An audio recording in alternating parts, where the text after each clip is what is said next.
What is up, everybody, and welcome back to another episode of Ian Explains, and this is it, the last week of Spooptober. And you know what? I hear you. All of you out there screaming, you haven't talked about the movie. And I'm talking about that delicious little piece of early 90s nostalgia called Hocus Pocus. That's right, this week we're talking about those Colonel Sanders sisters and how they're trying to chicken fry up some children's souls with 5 different herbs and spices to say, oh, so immortal. So let's just hop into it here. I know we've all seen the movie, but brief backstory. 300 some odd years ago, these sisters lured some little girl into their house and sacrificed her to be able to live. But the older brother of that little girl did not like that, so he was the whistleblower. He was like, hey, we got witches in the woods, and those witches didn't like that, and they turned him into the cat from Sailor Moon. And they were like, yeah, you're gonna be a cat forever. And he's like, damn, I'm a cat forever. And took up shop in their house because they got hung from the neck until hanged. His whole job was to make sure that nobody brought them back. Jump forward to, I guess, quote unquote, the present, 1993, where these kids are on a school trip and they're checking out the Colonel Sanders sisters' house, and they're like, wouldn't it be funny if I lit this candle? Little did he know he just outed himself, because only somebody who's a virgin can light that candle and have it do anything, and it does something. So the Colonel Sanders sisters comes back and they light the candle, and it's like, boom, Bette Midler kicks in the door and she's like, what's up? I'm Bette Midler. And then you have Carrie Bradshaw like, hey, what's up? You don't know me yet. And then you have the other girl from Sister Act, not Whoopi Goldberg, the other one. So now they're trying to pick up right where they left off on living forever, on achieving immortality and eternal beauty and youth. So they concoct up this potion. They need somebody to drink it so that they can like strain the life out of them. Hijinks ensue. The potion doesn't go right. I think a book gets stolen. Next thing you know, they're chasing these kids around, and the kids end up at a party where Bette Midler has to do her thing, and she sings a song that gets everybody dancing.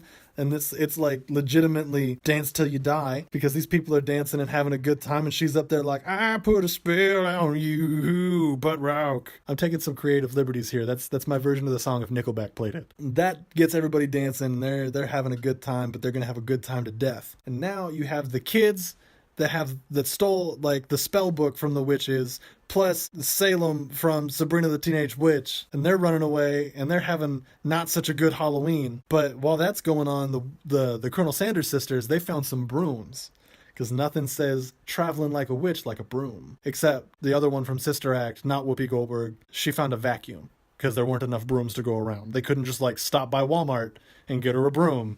She had to use the vacuum. At some point during the movie, they decided, the witches, the Colonel Sanders sisters decided that it was time that they actually needed some muscle to help them out. So they resurrect some Zambo, and he doesn't really do anything in the movie. He just kind of stumbles around and gets in the way, and after that he's put back in the ground. So it was like, what was the point of you? By the end of it, they end up having this fist fight in a cemetery where the witches are like, we need to have somebody drink our potion, and the virgin brother is like, I'll drink the potion. So he does, but he stalled just long enough to let the sun come up, and then the witches turned into the trolls from The Hobbit. You know, they turned into stone, and everybody has a good time. That's when the zombie gets back in the ground and he's like, it's okay, I'm meant to be dead. And everybody cries like it's Frosty the Snowman going away. The zombie gets back in the ground. The cat is dead. I've been emotionally invested in this cat since day one, because that's the only character in this movie that has any sort of motivation, I guess. He's trying to make sure that nobody gets got like his sister. I guess the witch is, but the witches are gone, so the spell is broken. So he's like a 300-year-old cat. That's one old cat. And he's like, hey, good game, I'm out, and dies. And everybody's sad.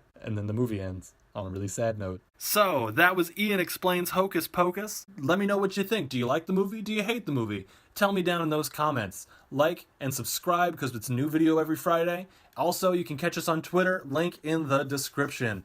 So, let me know what you think I should do next time around, and maybe I will. Have a great one, guys.